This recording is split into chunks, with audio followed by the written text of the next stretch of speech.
welcome back to Friday Reads, where we hope you find your next read. I'm Jill. And I'm Julie, and this week is part 5 of our 5-star reads from our patrons that they gave us during our summer reading program. Jill and I are sitting in the hall today, and you can kind of see the construction that's going on behind us. You can see our new blue color on the wall and our empty shelves. So we are still in our noon to 6 Monday through Thursday browsing hours this week. So pretty soon we'll have a new library to show off. So we're excited. So Jill, your first 5-star pick. So my first one is The Secret Book and Scone Society, which is the first in a series. So if you like series, this is the beginning of one, by Ellery Adams. Miracle Springs, North Carolina is a place of healing. Strangers flock here hoping the natural hot springs, 5-star cuisine, and renowned spa can cure their ills. If none of that works, they often find their way to Miracle Books, where over a fresh-baked comfort scone from Gingerbread House Bakery, they exchange their stories with owner Nora Pennington in return for a carefully chosen book. That's Nora's special talent, prescribing the perfect novel to ease a person's deepest pain and lighten the heaviest burden. When visiting a businessman reaches out to Nora for guidance, she knows exactly which novels will help. But before he can keep their appointment at Miracle Books, he's found dead on the train tracks. Stunned, Nora forms a secret book and scone society, a group of damaged souls yearning to gain trust and earn redemption by helping others. To join the society, members must divulge their darkest secrets, a terrible truth that brought each of them to Miracle Springs in the first place. Determined to uncover the truth behind the businessman's demise, the women meet Nora's cramped, cozy bookstore to share stories and trade support. And as they untangle a web of corruption, they also discover their own courage, purpose, and sisterhood that will carry them through every challenge, proving it's never too late. Turn the page and start over. My first pick is 100 Days of Happiness by Fausto Brizzi, and this was published back in 2013. What would you do if you knew you only had 100 days left to live? For our character in this book, it's a chance to spend the rest of his life the way he always should have by making every moment count. Womanizing, imperfect, but lovable Lucio has been thrown out of the house by his wife and is sleeping in the stockroom of his father-in-law's Bombolini bakery, where he learns he has inoperable cancer. So begins the last 100 days of his life as he attempts to care for his family, win back his wife, the love of his life and afterlife, and spend the next 3 months enjoying every moment with a zest he hasn't felt in years. From helping his hopelessly romantic, widowed father-in-law find love, discovering comfort in enduring friendships, and finding new ones, Lucio becomes at last the man he's always meant to be. In 100 epigrammatic chapters, one for each of his remaining days on Earth, 100 Days of Happiness is as delicious as a hot donut and a morning cappuccino. Wistful, often hilarious, and always delectable, this book reminds us all to remember the preciousness of life and what matters most. So I thought this was a really cool pick. That is really cool. So, and it includes donuts. 100 Days of Happiness. They're even included in the picture on the cover. They sure are. Oh, to be happy. That's a cool one. This is like a young adult novel. This is the #1 in a series as well. Simon versus the Homo sapiens Agenda by Becky Albertalli. 16-year-old and not so openly gay Simon Spear prefers to save his drama for the school musical. But when an email falls in the wrong hands, his secret is at risk of being thrust into the spotlight. Now Simon is actually being blackmailed. If he doesn't play wingman for the class clown Martin, his sexual identity will become everyone's business. Worse, the privacy of Blue, the pen name of the boy he's been emailing, will be compromised. With some messy dynamics emerging in this once tight-knit group of friends, and his email correspondence with Blue growing more flirtatious every day, Simon's junior year has suddenly gotten all kinds of complicated. Now change-averse Simon has to find a way to step out of his comfort zone before he's pushed out, without alienating his friends, compromising himself, or fumbling a shot at happiness with the most confusing, adorable boy he's ever met. So, Simon, it's a love story. And a tease pick. We like those. We do. My second pick is called The Girl from the Island by Lorna Cook, and Goodreads definitely agreed with this one. It had a 4.48 rating, so this was published back in 2021. A world at war. One woman will risk everything. Another will uncover her story. Dual timelines, 1940, when the island of Guernsey is invaded by the Nazis, two sisters are determined to rebel in any way they can. But when forced to take in a German soldier, they are shocked to find a familiar face on their doorstep, a childhood friend who has now become their enemy. 2016. 2 generations later, Lucy returns to Guernsey after the death of a distant cousin. As she prepares the old family house for sale, she discovers a box of handwritten notes, one word standing out: resistance. Lucy's search for the author will uncover the story of a forgotten sister who vanished from the island one night, never to be seen again. So, timeless story of love and sacrifice. This was told, it was for fans of Kate Morton and all of you who like the Guernsey Literary and Potato Peel Pie Society, which I liked that book. So, The Girl from the Island. The Girl from the Island. Like, I like that you shared this with us, because some of these books I have not been on my radar, so Right. we appreciate it. This one has been. I've seen this book. The Perfect Stranger by Megan Miranda. Confronted by a restraining order and the threat of a lawsuit, failed journalist Leah Stevens needs to get out of Boston when she runs into an old friend, Emmy Gray, who has just left a troublesome relationship. Emmy proposes they move to rural Pennsylvania, where Leah can get a teaching position and both women can start again. But their new start is threatened when a woman with an eerie resemblance to Leah is assaulted by the lake, and Emmy disappears days later. Determined to find Emmy, Leah cooperates with Kyle Donovan, a handsome young police officer on the case.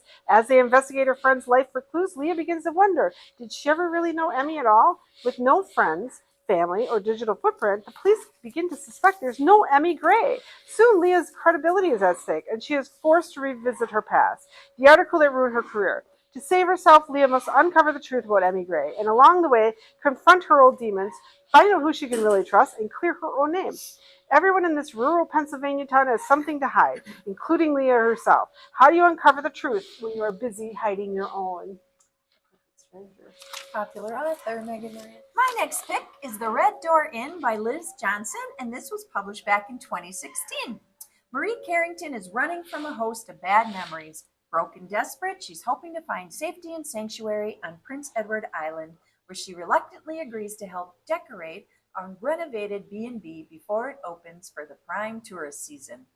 Seth Sloan didn't move 3,000 miles to work on his uncle's B&B so he could babysit a woman with a taste for expensive antiques and a bewildering habit of jumping every time he brushes past her. He came to help restore the old Victorian and to forget about the fiancé who broke his heart. The only thing Marie and Seth agree on is that getting the Red Door Inn ready to open in just 3 months will take everything they've got. Can these two wounded souls find hope, healing, and perhaps a bit of romance on this beautiful island? Step into the Red Door Inn, a lovely home away from home, tucked along the north shore of fabled Prince Edward Island. It's a place where the wounded come to heal, the broken find forgiveness, and the lonely can find a family. Won't you stay for this season? This is actually the first book in the series. There's a Prince Edward Island Dreams series, and the second book in the series, which is called Where Two Hearts Meet, also made the 5-star reads list. This one was published in 2016 also. So Goodreads had both of these were over 4 stars there. Nice. So if you want to start a new series, check out the Prince Edward Island Dreams series. Prince Edward Island. Who wouldn't want to go there? This is a place you don't want to go. Oh boy. This is The Handmaid's Tale by Margaret Atwood, which somebody gave 5 stars, and I would also give 5 stars. And I think their last season is on Hulu right now. Now a Hulu series starring Elizabeth Moss, The Handmaid's Tale is an instant classic and eerily prescient cultural phenomenon. From the patron saint of the feminist dystopian fiction, New York Times, The Handmaid's Tale is a novel of such power that the reader will be unable to forget its images and its forecast. Set in the near future, it describes life in what was once the United States and now called the Republic of Gilead, a monotheocracy that has reacted to social unrest and sharply declining birth rate by reverting to and going beyond the repressive intolerance of the original Puritans. The regime takes the Book of Genesis absolutely at its word, with bizarre consequences for women and men in its population. The story is told through the eyes of Offred, one of the unfortunate handmaids under new social order. In condensed but eloquent prose, by turns cool-eyed, tender, despairing, passionate, and wry, she reveals to us the dark corners behind the establishment's calm facade, as certain tendencies now exist are carried in their logical conclusions. The Handmaid's Tale is funny, unexpected, horrifying and altogether convincing. It is at once scathing satire, a dire warning, and a tour de force. It is Margaret Atwood at its best. I did not read any of her stuff, so I did read my next pick though, and I'm not sure I would have given it 5 stars, but you know, it was a book that frustrated the heck out of me. So this is Verity by Colleen Hoover, published in 2018. Loan Ashley is a struggling writer on the brink of financial ruin when she accepts the job offer of a lifetime. Jeremy Crawford, husband of best-selling author Verity Crawford, has hired Loan to complete the remaining books in a successful series his injured wife is unable to finish.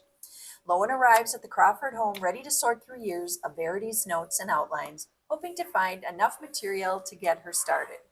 What she doesn't expect to uncover in the chaotic office is an unfinished autobiography Verity never intended for anyone to read.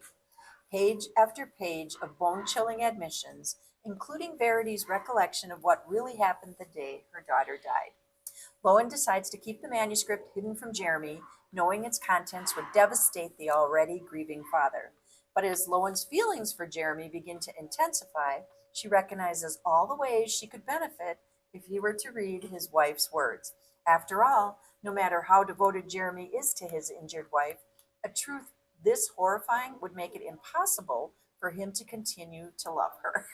So, Verity by Colleen Hoover. Like I said, this book actually frustrated the heck out of me when I read it, but it was a page turner, that's for sure. So it sure did bring people in for Colleen Hoover, though. It sure did. Sure did like her after that.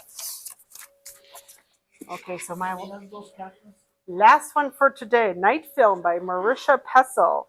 On a damp October night, 24-year-old Ashley Cordova was found dead in an abandoned warehouse in Lower Manhattan. Though her death is ruled a suicide, veteran investigative journalist Scott McGrath suspects otherwise. As he probes the strange circumstances surrounding Ashley's life and death, McGrath comes face to face with the legacy of her father, the legendary, reclusive, cult horror film director Stanislaus Cordova, a man who hasn't been seen in public for more than 30 years. For McGrath, another death connected to this seemingly cursed family dynasty seems more than just coincidence. Though very much has been written about Cordova's dark and unsettling films, very little is known about the man himself. Driven by revenge, curiosity, and the need for truth, McGrath, with the aid of 2 strangers, is drawn deeper and deeper into Cordova's eerie, hypnotic world. The last time he got close to exposing the director, McGrath lost his marriage and his career. This time, he might lose even more. Night Film. This is one I've not heard of. My last pick is We Were Liars by E. Lockhart. This was published in 2014, and this is another one of our teen picks. A beautiful and distinguished family, a private island, a brilliant damaged girl, a passionate political boy, a group of 4 friends, the liars, whose friendship turns destructive.